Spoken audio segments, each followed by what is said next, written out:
प्रश्नावली 7.4 का चौथा प्रश्न में लिखा हुआ है ए बी और सी डी क्रमशः एक चतुर्भुज ए बी सी डी की सबसे छोटी और सबसे बड़ी भुजाएं हैं। देखिए आकृति 7.50 और दर्शाइए कि कौन एक बड़ा का चिन्ह कौन सी और कौन बी बड़ा का चिन्ह कौन डी है। देखिए आकृति 7.50 ऐसा दिया हुआ है, आप अपनी किताब में भी देख सकते हैं। इस प्रश्न का जो आकृति है वो कुछ ऐसा है और इस चतुर्भुज में ए बी भुजा, ये ए बी भुजा हो गया, ये ए बी भुजा इन चारों भुजाओं में से सबसे छोटा भुजा है और सी डी भुजा इन चारों भुजाओं में से सबसे बड़ा भुजा है। और हमें सिद्ध कर क्या करना है कि कौन सी से बड़ा होगा कौन ए, कौन सी ये हो गया, इस कौन से बड़ा होगा कौन ए। और एक चीज़ सिद्ध करना है कि कौन डी से बड़ा होगा कौन बी, कौन डी से बड़ा होगा कौन बी, ये चीज़ सिद्ध करना है। हम लोग इससे पहले प्रमेय में पढ़े हैं कि त्रिभुज में सबसे छोटी भुजा का समूह कौन सबसे छोटा होता है और सबसे बड़ी भुजा का समूह कौन सबसे बड़ा होता है। लेकिन यहाँ पे क्या है, चतुर्भुज है, इसलिए इसको हम त्रिभुज बना के ये चीज़ सॉल्व करेंगे। त्रिभुज किसे बनाएंगे, इस चतुर्भुज में ए और सी को मिला देंगे तो यह चतुर्भुज दो भाग में बट जाएगा और दोनों भाग क्या है, त्रिभुज है। ए सी मिला दिए तो ए बी सी डी चतुर्भुज दो त्रिभुजों में बट गया। एक त्रिभुज है ए बी सी और दूसरा त्रिभुज है ए सी डी। और आप देख सकते हैं कि कौन ए जो है वो दो भाग में बट गया है, ठीक उसी प्रकार कौन सी भी दो भाग में बट गया है। कौन ए को ए का पहला भाग के कौन को नाम दे देते हैं कौन एक, और कौन ए का दूसरा भाग के कौन को नाम दे देते हैं कौन दो। इसी प्रकार कौन सी दो भाग में बटा, एक भाग का नाम दे देते हैं कौन तीन और दूसरा भाग का नाम दे देते हैं कौन चार।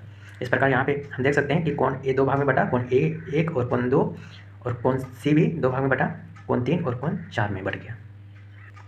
अभी तक हमने जो सीखा उसको हम सबसे पहले लिख लेंगे हल में।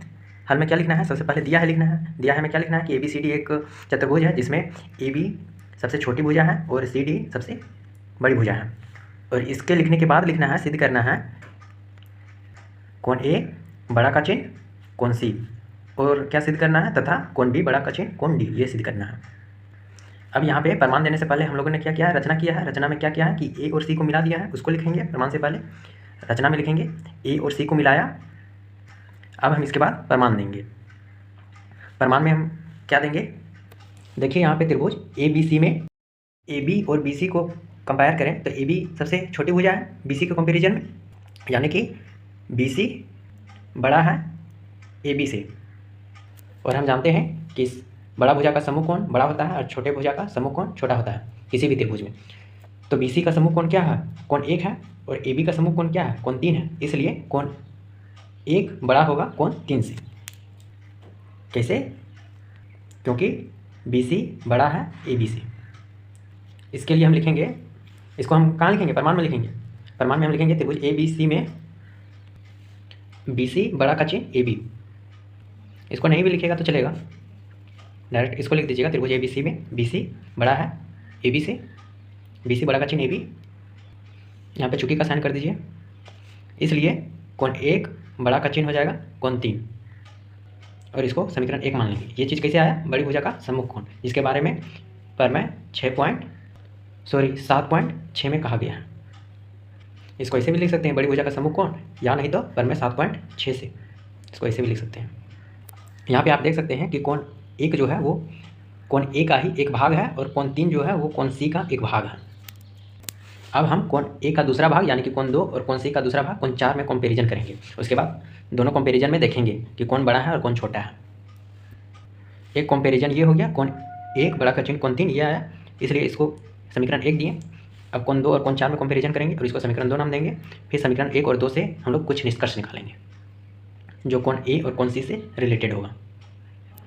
जैसे हमने ए बी सी त्रिभुज को लिया वैसे ही अब त्रिभुज हम ए सी डी को लेंगे।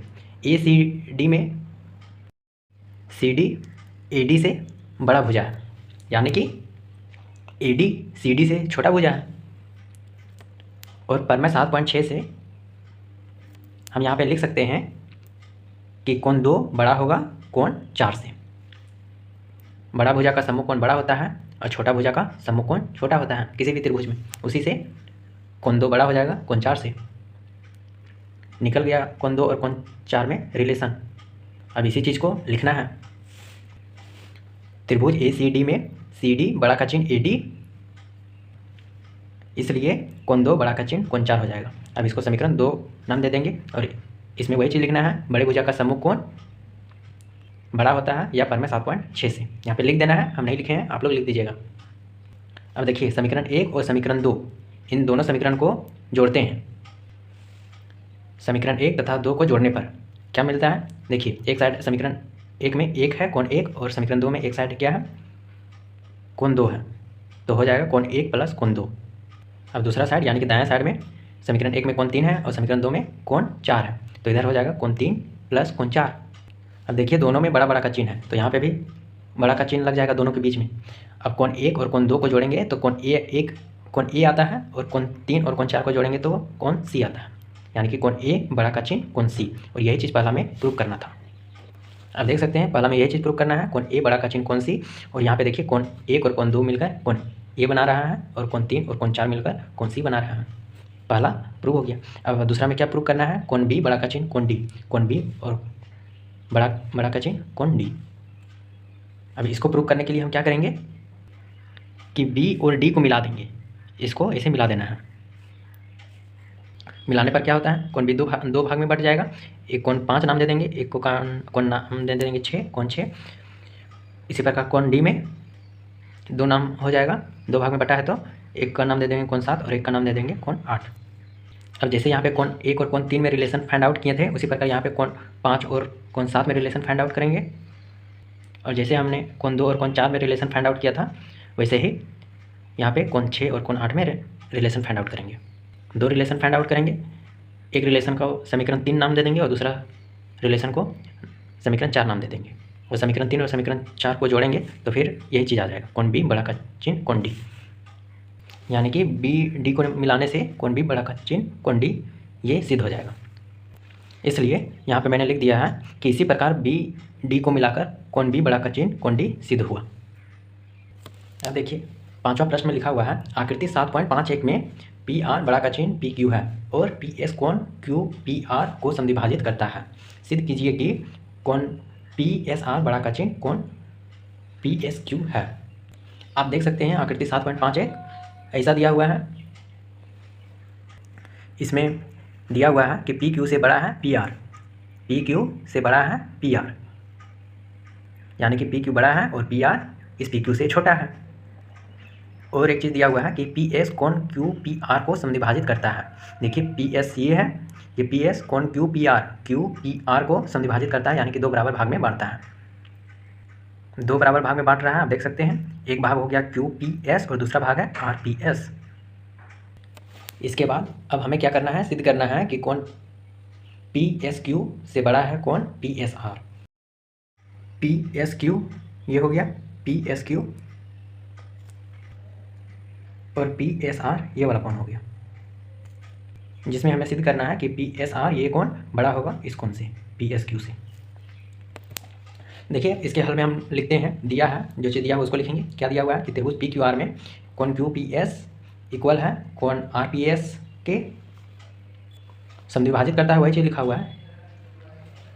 समद्विभाजित करता है यानी कि 2 बराबर भाग में बांटता है, और यही दोनों बराबर भाग में बांट रहा है कोण QPR को PS। और ये चीज़ दिया हुआ है, इसलिए ये चीज़ दिया हुआ में लिखना है। तथा PR बड़ा का चिन्ह PQ है और पर में 7.6 से हम इसको लिख सकते हैं कि कोण PQR बड़ा का चिन्ह कोण PRQ। देखेंगे त्रिभुज PQR में तो PR का सम्मुख कोण है PQR। देखिए PR का सम्मुख कोण है PQR और PQ का सम्मुख कोण है, इस PQ का सम्मुख कोण है PRQ।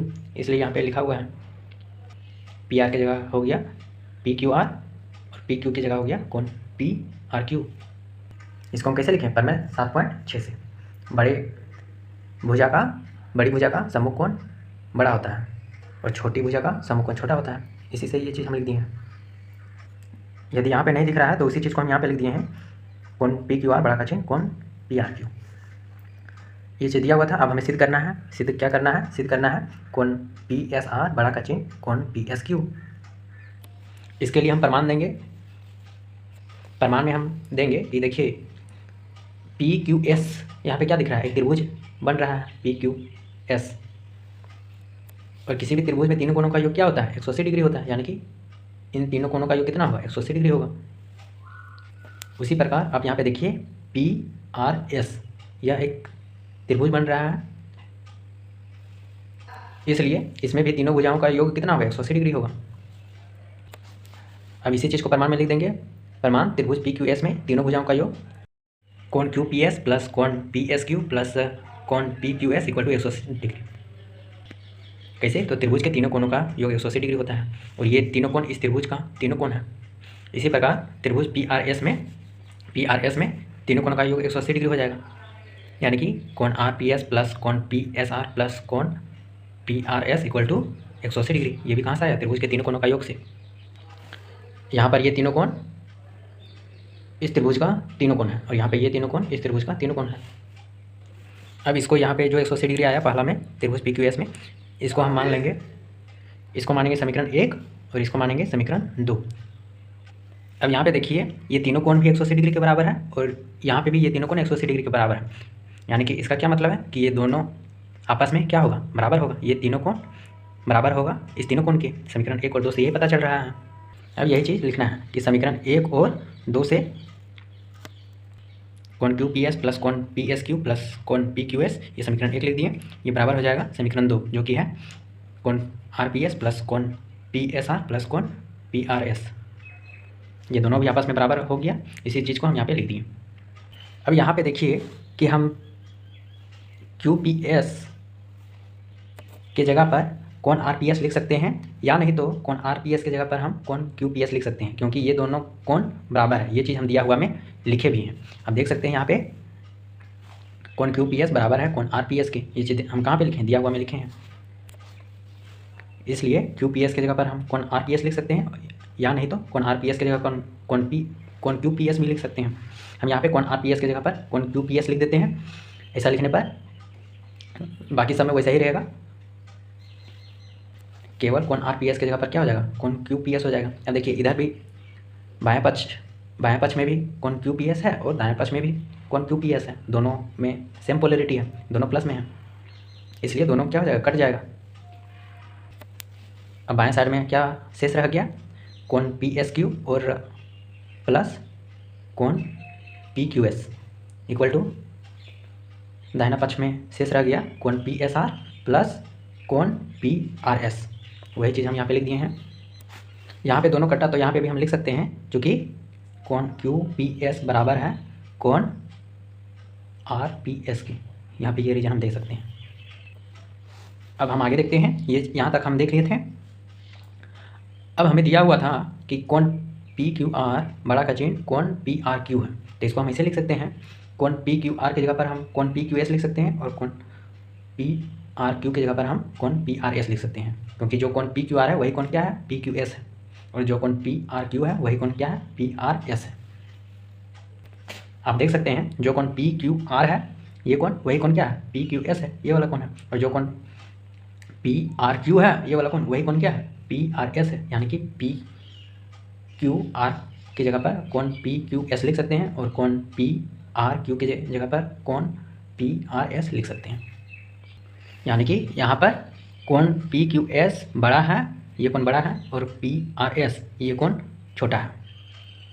यदि इन दोनों का कंपैरिजन करें इधर, तो ये बड़ा है और ये छोटा है, और ये दोनों क्या है, ये दोनों इस दोनों के बराबर है, तो इधर ये बड़ा है और ये छोटा है, तो इन दोनों में कंपैरिजन करेंगे तो क्या होगा, इधर ये बड़ा होगा और ये छोटा होगा, क्योंकि दोनों साइड बड़ा बड़ा हो जाएगा और दोनों साइड छोटा छोटा हो जाएगा, तो दोनों बराबर कैसे होगा, इसलिए एक बड़ा होगा एक छोटा होगा, इधर भी एक बड़ा होगा एक छोटा होगा, इधर ये कोण बड़ा है और ये कोण छोटा है, तो अगला में क्या होगा, ये कोण छोटा होगा और ये कोण बड़ा होगा। वही चीज़ लिख देंगे, पी एस क्यू छोटा का चिन्ह कोण पी एस आर, यानी कि पी एस आर कोण से छोटा है कोण पी एस क्यू। इसको यदि उलट के बोलेंगे तो हो जाएगा पी एस क्यू से बड़ा है कोण पी एस आर। इसमें बोल रहा है कि कोण पी एस आर छोटा है और इसमें बोल रहा है कि पी एस क्यू बड़ा है, तो ये छोटा है तो बड़ा कौन है, ये है। और यदि इसमें ये बड़ा है तो छोटा कौन है, ये है। बात वही हो गया, इसको लिखिए या इसको लिखिए। और यही चीज़ यहाँ पे क्या करना था, प्रूव करना था कि PRS कौन PRS बड़ा का चिन्ह कौन PSQ, प्रूव हो गया। अब देखिए छठा प्रश्न में लिखा हुआ है, दर्शाइए कि एक रेखा पर एक दिए बिंदु से जो उस रेखा पर स्थित नहीं है जितने रेखाखंड खींचे जा सकते हैं उनमें लंब रेखाखंड सबसे छोटा होता है।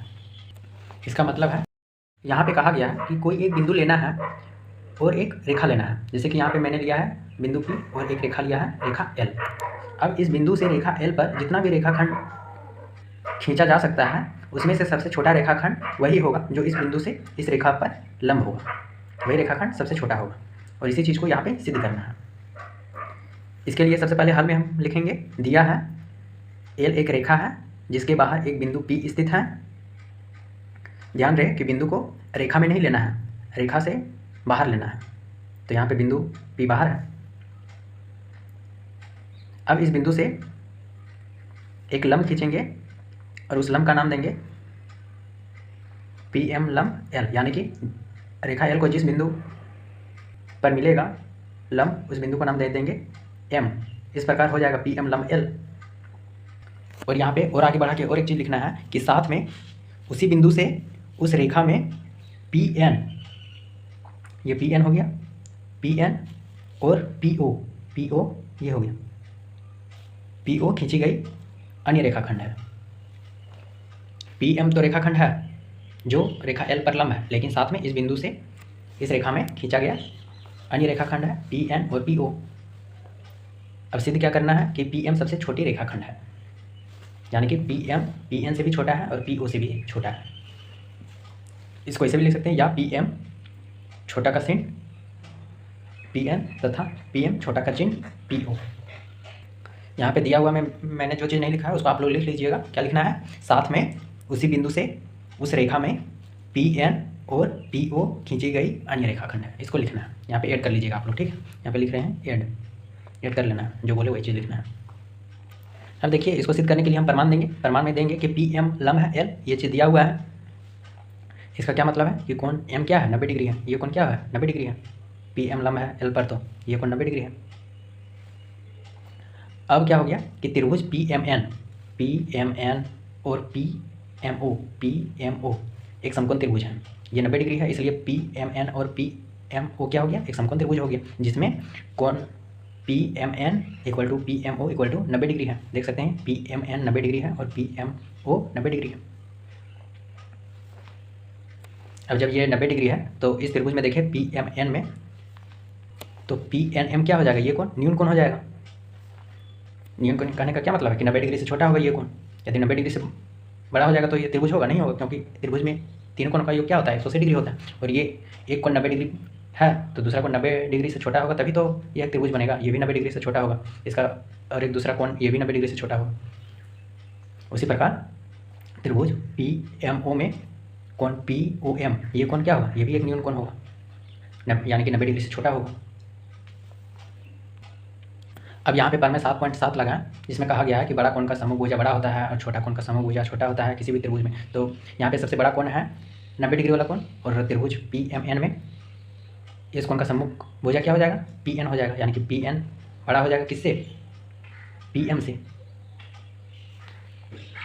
उसी प्रकार त्रिभुज PMO में 90 डिग्री जो कोण है उसका समभुजा क्या है, PO है,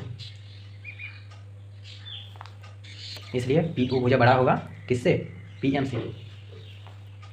ये 90 डिग्री का कोण है और ये न्यून कोण का है, और इस न्यून कोण का समभुजा PN है, और यहाँ पे भी इस न्यून कोण का समभुजा PN है, इसलिए PM है। वही चीज़ लिखना है। अतः कोण PNM बड़ा का चिन्ह कोण PMN तथा कोण POM बड़ा का चिन्ह कोण PMO। अब इसलिए PM बड़ा छोटा का चिन्ह PN तथा PM छोटा का चिन्ह PO।